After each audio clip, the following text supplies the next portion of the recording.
Thank you so much. I'm new in Canada, and I really appreciate what you do. When I met you at CMW 2 years ago, and I want to wish you just to say congratulations. This means a lot to me now. Thank you for last night. Oh yeah, that's all right, dude. Very well. I took this 2 years ago with them, and I just love the music. Thanks very much. Guys, I'd just like to ask you real quick. You know, I remember talking to Mike Reno last year, and he kind of really couldn't put it in words, still being recognized for making music, that songs he wrote in like 1980, and he had a hard time kind of describing how it would feel. I'm just curious to know you guys. I mean, music is still on radio in Canada so much, people still love you. What does that feel like for you guys? When I hear one of the songs I've written, I'll listen to it still critically and say, or a part that I did I get that right? And I think it's way too late to change it, but you want to listen to it without any regrets. And mostly I do. Yeah, I find that it's nice to still hear the songs, and there's nothing like the first time. And to be able to, I mean, 4 decades, hear it on the radio, and to be able to go and have a lot of young fans as well as older fans, and have things sell out and do 60 dates a year, a lot of them in the United States. Europe, sometimes it's a bit more, it's not quite as comfortable traveling over there as it used to be, and we don't do it as much, largely by choice, but it's been a long, fun time for the band, and it still is, and every time you hear your song on the radio, it's just confirmation of how generous that Canadian radio has been to this band, and many Canadian bands, with the CRTC ruling and everything else, and it's all good. It's all good. We've got a question over here. Microphone. Kev, just tell us where you're from. Kevin Kelly, living in Plant Herald. I just wanted to ask a question. You were in the era where April Wine was selling a lot of albums, a lot of album buyers. What would you say to those new musicians now, where it's very much a singles-oriented thing? What would you say to them to kind of keep the success that you guys had? Well, there's nothing really you can say about that, is there? I mean, there was a time that we were the new kids on the block, and we were all trying to write the hits and using all the formulas. And whether it's going to be around, if it's going to be around years and years later for your children and even your grandchildren when they turn on the radio, I mean, who's to say? I found with April Wine that we always did our thing. We did our own thing, and I can never remember trying to sound like somebody else. Well, before the band was even put together, I was never interested in sounding like anybody else.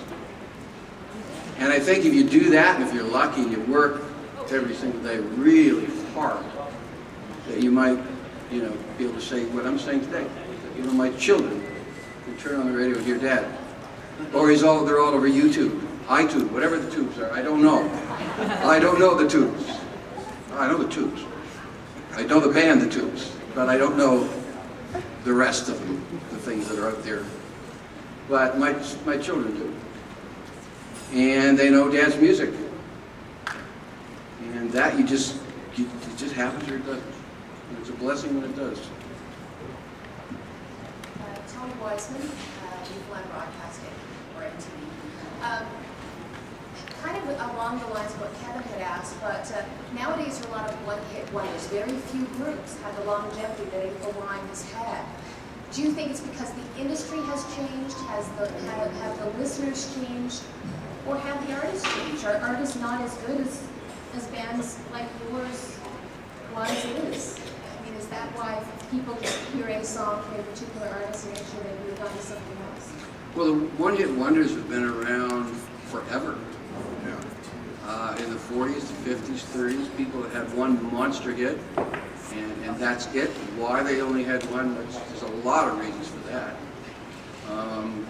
So they've always been there. And when I was making records, and Brian making records in the early 70s, there were people who were surrounded by one-hit wonders. And we were one briefly, I think, with You Could Have Been a Lady in the States. It was a hit. It was top 40 in America, and then nothing.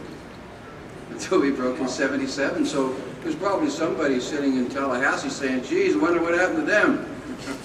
Meantime, we were very successful here. And very comfortable, but lucky again. They liked the song called Roller. So we were off to the States, and we sold a lot of records, we did a lot of touring, we still go down there. And we're not one-hit wonders, we're not that. We're not that.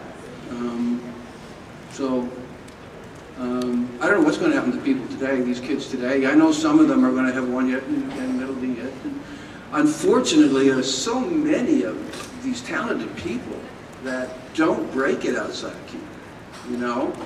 And everybody knows them in Canada. They're celebrated every bloody year almost, you know? I mean that in a nice way.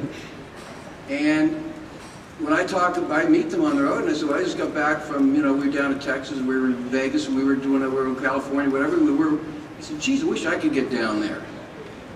Never been there. And they sold so many records, there's so many awards here. So it's really, I really hope that a lot of these new kids have the chance to experience what Rush have experienced, and us to an extent, and Loverboy to an extent, and all of these. Huh? Brian Adams. And Brian, what a guy. So I hope that these young people have more than one hit. I hope they have lots. And I hope they're smart enough to handle it well, to wear it well.